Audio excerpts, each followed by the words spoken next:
They call it the news. It's meant to inform you. But do you ever really feel informed? Here, we look for the signal in all that static. I'm Caesar, and welcome to Strange Frequency. And a good night, ladies and gentlemen, coffee drinkers and night owls.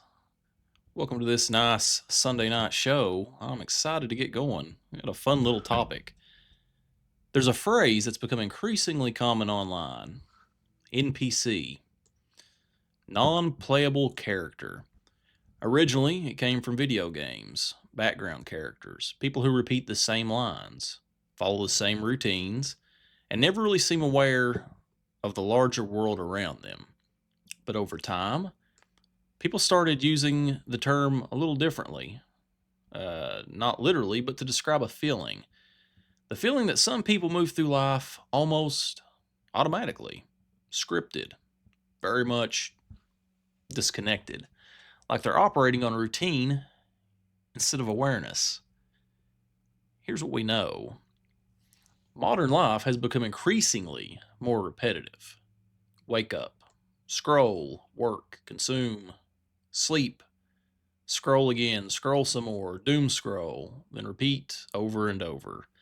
And over time, people adapt to routine so deeply that behavior can become almost automatic.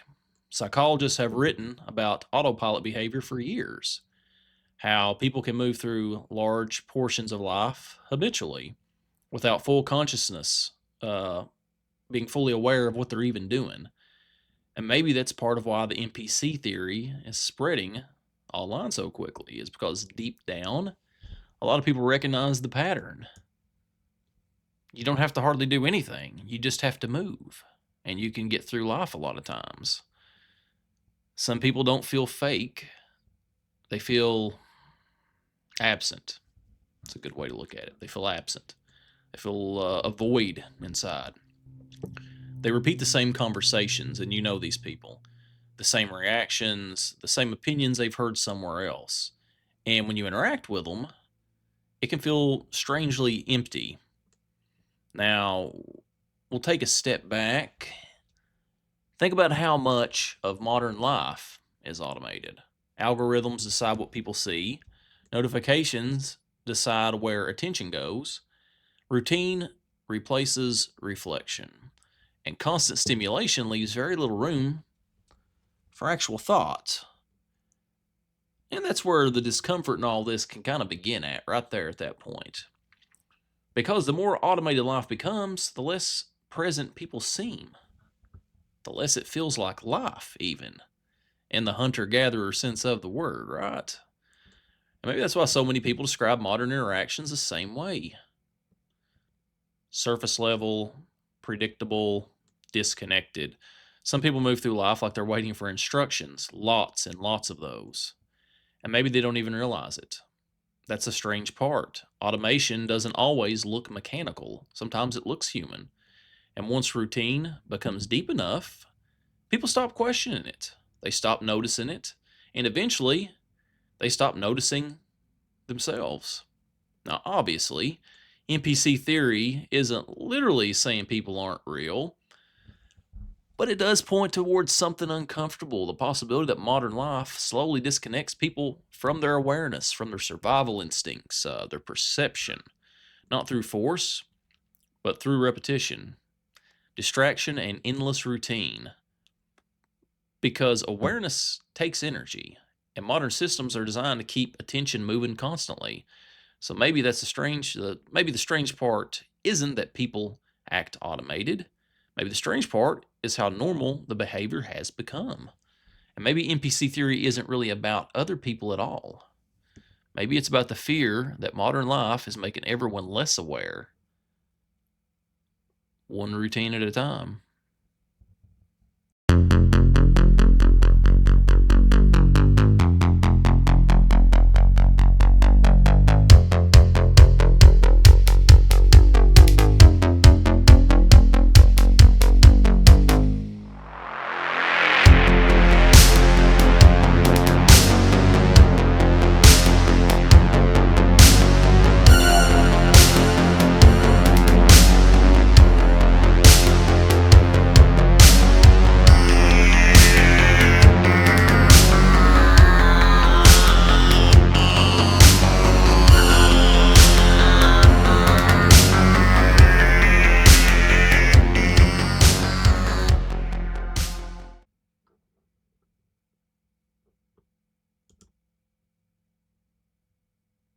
And we're back.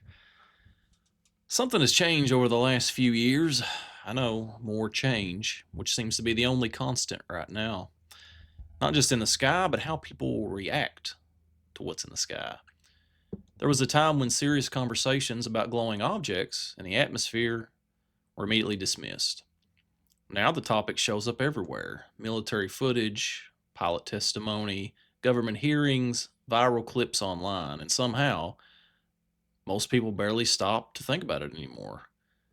Reports involving unidentified aerial phenomena have steadily moved into mainstream discussion. One detail appears repeatedly in witness descriptions: glowing spheres, silent objects, lights that move in ways people struggle to explain. Pilots describe sudden acceleration, sharp directional changes, objects hovering without obvious repulsion. And while not every sighting is mysterious, the atmosphere surrounding the subject clearly changed. The shift happened unusually fast as well. Could be an agenda there. We'll figure that part out later, I guess. For decades, these stories lived on the edge of culture. Suddenly they were discussed publicly by officials, investigators, and news organizations. Other than just your minor fringe organizations that have always talked about this, from shady websites to publications. And instead of causing widespread panic with this discussion, the subject slowly blended into the background. Could have something to do with how hard life is for everybody right now. But that's the part, in all seriousness, that's worth paying attention to. Not just the sightings themselves, but how quickly society just adapted to it. As if we don't give a shit if there's orbs floating at this point, right? Let's just get our fuel down and end some wars. Think about that for a moment. If something unexplained becomes common enough, people stop reacting emotionally to it. They absorb it into everyday life. Maybe that's exactly what happened here. The strange just became familiar, which raises another question: what actually changed? The sightings or public permission to openly discuss them? Because people don't laugh at this topic the way that they used to. The cultural wall disappeared surprisingly fast on it. And once that happened, the conversation shifted from ridicule to curiosity. Now, obviously, there are there are ordinary explanations for many things seen in the sky. Drones are a big one now. Aircraft, optical distortions, even. But those explanations don't fully account for why trained observers continue describing similar patterns: silent movement, controlled hovering, behavior that appears intentional. That's why the topic lingers in people's minds. It sits in an uncomfortable space, not fully accepted, but no longer easily dismissed either. And historically, the middle ground is where unusual ideas begin embedding themselves permanently into our culture. First, they sound absurd. Then discussion becomes tolerated, and eventually people stop questioning the possibility altogether. So maybe the strangest part isn't what people are seeing above them. Maybe it's how quickly humans have adjusted to the possibility that something unexplained could actually be there, and they don't really give a shit. And once people adapt to an idea like that, it rarely disappears completely.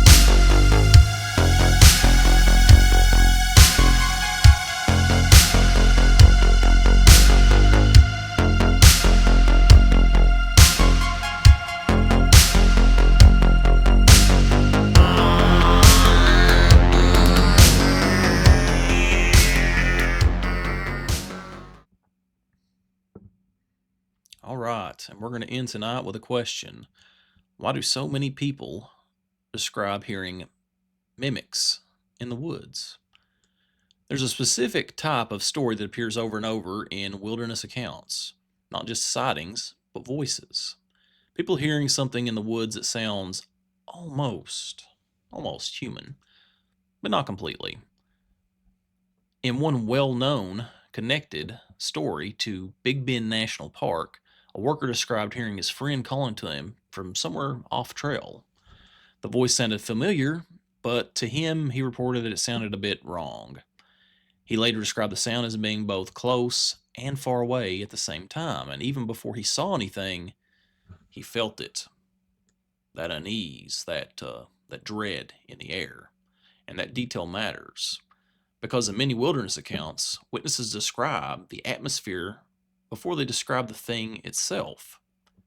The woods become silent, movement stops, the environment feels different now.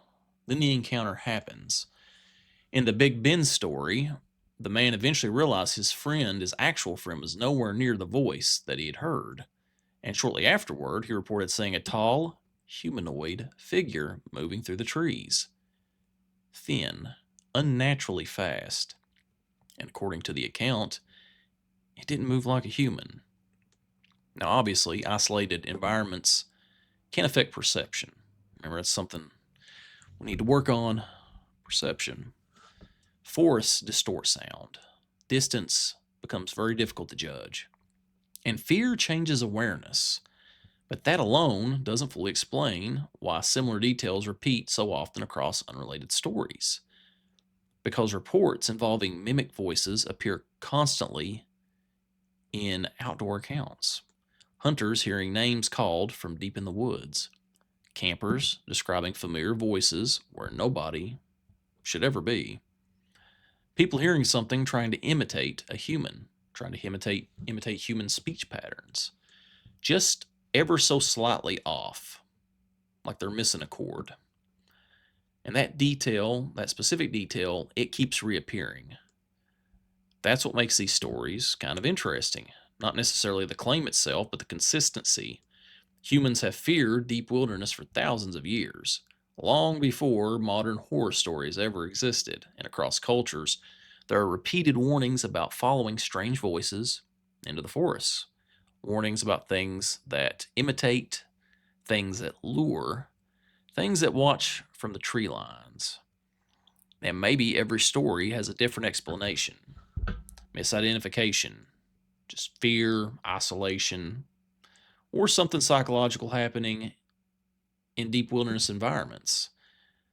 But it's difficult to ignore how often these stories begin the same way, when someone suddenly realizing they are no longer alone in the woods.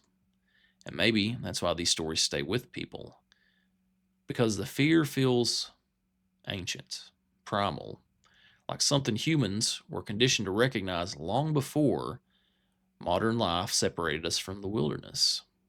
So maybe the strange part isn't what people claim to see.